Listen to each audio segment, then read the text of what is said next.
जय गुरु जी संगत जी। गुरु जी के श्री चरणों में कोटि कोटि प्रणाम और गुरु जी की प्यारी प्यारी डिवाइन संगत को भी जय गुरु जी।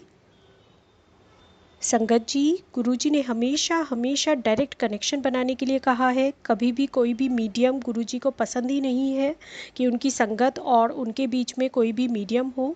हम सब एक समान हैं। ओल्ड संगत, न्यू संगत, किसी भी तरह का गुरुजी भेदभाव नहीं रखते हैं। बिकॉज़ गुरुजी के वचनों में भी है। और गुरुजी शब्द सुनाते थे, बहुत जन्म बिछड़े थे माधो। तो उसमें भी आपने सुना होगा कि न जाने कितने जन्मों से हम गुरुजी से जुड़े हुए हैं। ये सारी चीज़ें हमें पता नहीं है, हम भूल चुके हैं। और ये हमारे लिए बेनिफिट है कि गॉड ने हमें ये सारी चीज़ें भुला दी हैं अपने प्रीवियस बर्थ्स के बारे में एंड ऑल, जिससे कि हमारी जो ये जर्नी है वो ब्यूटीफुल हो सके। बिकॉज़ अदरवाइज़ हम वही सब सोच सोच कर अपने आप को परेशान करते, पैनिक करते, और जो भी हमारी लाइफ में एन्जॉयमेंट्स हैं, जो भी स्ट्रगल्स हैं, अदर इट इज़ गुड और बैड, जो भी हमारी सिचुएशंस हैं, उन सबको डील करने में ये हमें स्ट्रेंथ मिलती है गुरुजी के साथ रहने से, गुरुजी के अंग संग रहने से। गुरुजी हमें हमेशा, और गुरुजी कहते हैं कि मैं अपनी संगत को नींबू की तरह निचोड़ता हूँ, which is very much right. कि गुरुजी हमें नींबू की तरह निचोड़ते हैं। हमें उस टाइम पर इवन बुरा भी लगता है कि हम हमेशा सोचते हैं कि गुरुजी क्यों इतनी परीक्षा लेते हैं, क्यों हमें इतना सब्र प्रदान करते हैं। कभी किसी को एक बार में ही उनकी प्रॉब्लम्स हल हो जाती हैं, सॉल्व हो जाती हैं, जो भी उनके मन में जो भी मनोकामना होती है उनकी पूरी हो जाती है। और कितने संगत के मैं सत्संग सुनती हूँ, और तो उनका इवन मेरे साथ भी कि बहुत बहुत टाइम लग जाता है, बहुत ज़्यादा टाइम लग जाता है। तो हम कंपेयर करते हैं कि शायद हमारी श्रद्धा ही नहीं है हमारे अंदर, या फिर हमारे कर्म इतने ख़राब हैं। इवन हम सुनते भी हैं लोगों से, तो कितनी बार हम क्रिटिसाइज़ भी हो जाते हैं, क्रिटिसाइज़ लोग करते हैं। तो उन सब चीज़ों को गुरुजी अपने आप ही निकाल देते हैं और अपने श्री चरणों से जोड़े रखते हैं, क्योंकि ये गुरुजी जानते हैं कि किसका कब उनको क्या ठीक करना है। और हमें सब कुछ गुरुजी पर छोड़ देना चाहिए। कहना बहुत बहुत हार्ड है, सॉरी इजी है, बट करना बहुत ही हार्ड है। मांगो नहीं मानो, ये चीज़ तो मतलब मैं जब भी सत्संग सुनती हूँ तो ये तो ऐसा लगता है कि जैसे जस्ट ये मेरी इनर फीलिंग है कि ये तो मेरे लिए ही है। क्योंकि मैं हमेशा गुरुजी से बहुत कुछ, मेरी लाइफ में प्रॉब्लम्स हैं तो मैं मांगती रहती हूँ कि गुरुजी ये ठीक हो जाए, वो ठीक हो जाए। पर मैं चाहती हूँ गुरुजी से, ये विनती करती हूँ आज कि गुरुजी प्लीज़ प्लीज़ बिन मांगे ही सब कुछ, जैसे वो शब्द में भी आता है ना, बिन बोलिया सब कुछ जानता। तो जब आप सब कुछ जानते हैं, सब कुछ कर भी सकते हैं, तो बिन मांगे ही दे दीजिए। क्योंकि मांगने की प्रवृत्ति तो हमारी शायद ख़त्म ही नहीं होगी, और ये भी आप ही करा सकते हैं। तो इसी विनती के साथ कि हमेशा हमेशा अपनी संगत के साथ रहें, हमेशा हमें अपने श्री चरणों से जोड़े रखें, और ऐसे ही प्यारे प्यारे सत्संग सुनते रहें, सुनाते रहें, पढ़ते रहें। और माता रानी के नवरात्रों की हार्दिक शुभकामनाएं, इसी विनती के साथ कि गुरुजी, प्यारे गुरुजी हमें हमेशा अपने अपने श्री चरणों से जोड़े रखें और हमारी गलतियां माफ़ करते रहें, और जल्दी से जल्दी सबका कल्याण करें, सबका सर्वदा भला करें, और सबको सद्बुद्धि दें। इसी विनती के साथ मैं सत्संग स्टार्ट करती हूँ। सत्संग गुरुजी के दिव्य मंत्र के साथ। ओम नमः शिवाय, शिवजी सदा सहाय। ओम नमः शिवाय, गुरुजी सदा सहाय। सत्संग 92। ये सत्संग श्रीमती सुखी आंटी का है, चंडीगढ़ से। गुरुजी ने मेरा भाग्य पुनः लिखा। आंटी जी लिखती हैं, हो जाए यदि पृथ्वी कागज और सब वृक्ष मेरी लेखनी, सात सागर हो स्याही, लिख नहीं पाऊँ फिर भी गुरुजी स्तुति आपकी। मैं गुरुजी से 1995 1995 में जालंधर में मिली। संगरूर निवासी सरदार सुदर्शन सिंह ने मुझे अपना आदर प्रकट करने के लिए गुरुजी के पास भेजा था। उन्होंने कहा था कि गुरुजी इस पृथ्वी पर एकमात्र गुरु हैं जो नियति को बदलकर उसे पुनः लिख सकते हैं। मुझे उनका अर्थ समझ नहीं आया था। जिस दिन मैं गुरुजी से मिली, उन्होंने मुझे छावनी तक कार में ले जाने के लिए कहा, क्योंकि वह दिल्ली में बड़े मंदिर भवन निर्माण के बारे में किसी को फ़ोन करना चाहते थे। उस समय अंधेरा होने लगा था और वह पीछे की सीट से मुझे निर्देश दिए जा रहे थे। वह मुझे एक लेन में चलने के लिए कहते थे और थोड़ी देर बाद बदलने को।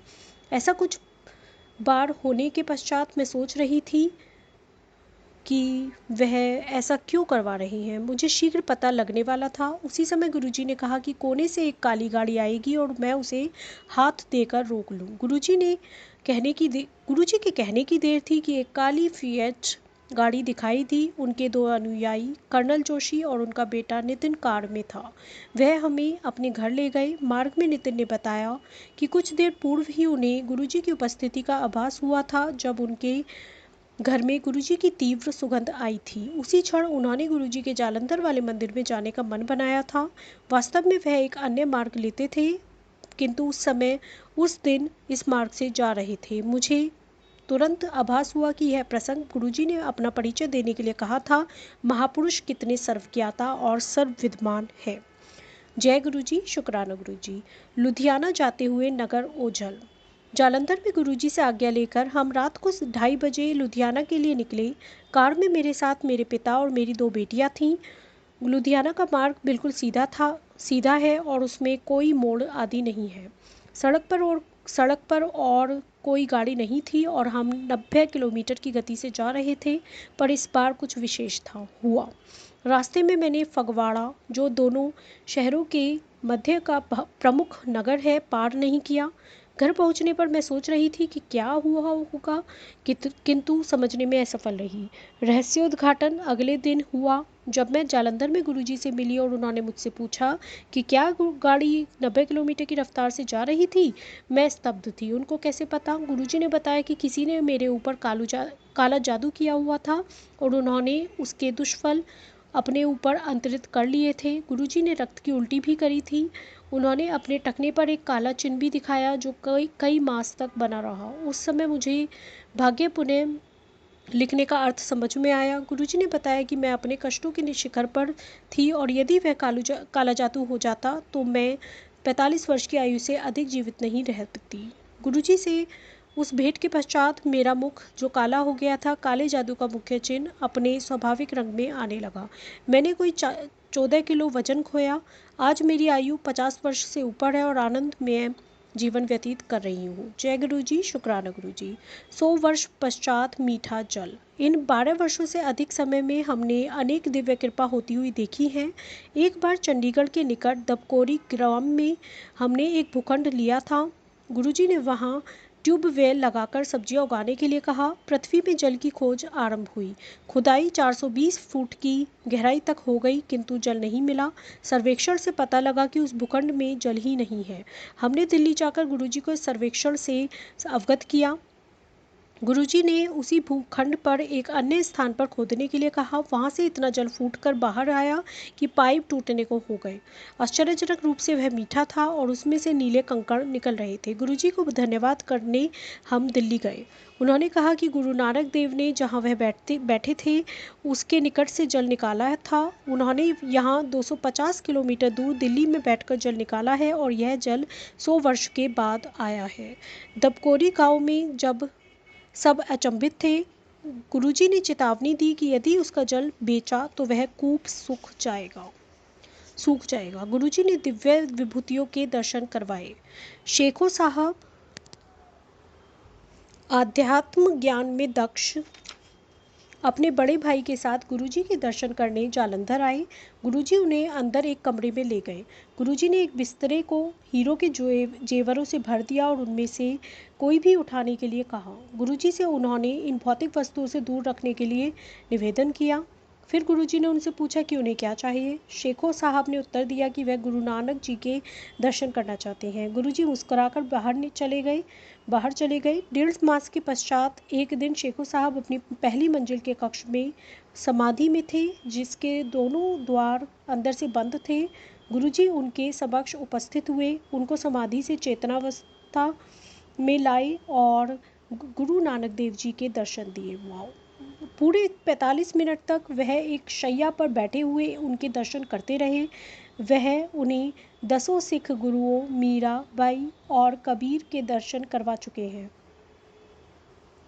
मंदिरों और गुरुद्वारों में लगे हुए उनके चित्र उनके वास्तविक रूप से भिन्न है, ऐसा शेखों साहब कहते हैं। गुरुजी जीवन और मृत्यु नियंत्रित करते हैं।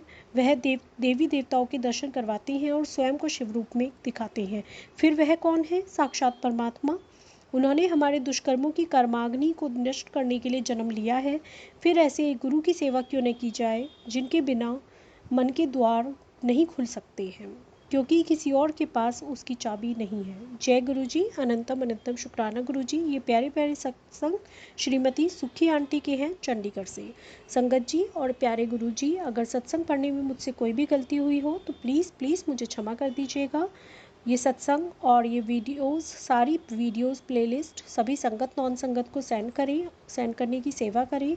और गुरुजी से मैं यही निवेदन करती हूँ कि वो मेरा, मेरे परिवार का और सभी संगत नॉन संगत सभी का कल्याण करें, सभी के दुख हरें और सभी को अपने श्री चरणों से जोड़े रखें। जय गुरु जी। अनंतम अनंतम शुक्राना गुरु जी।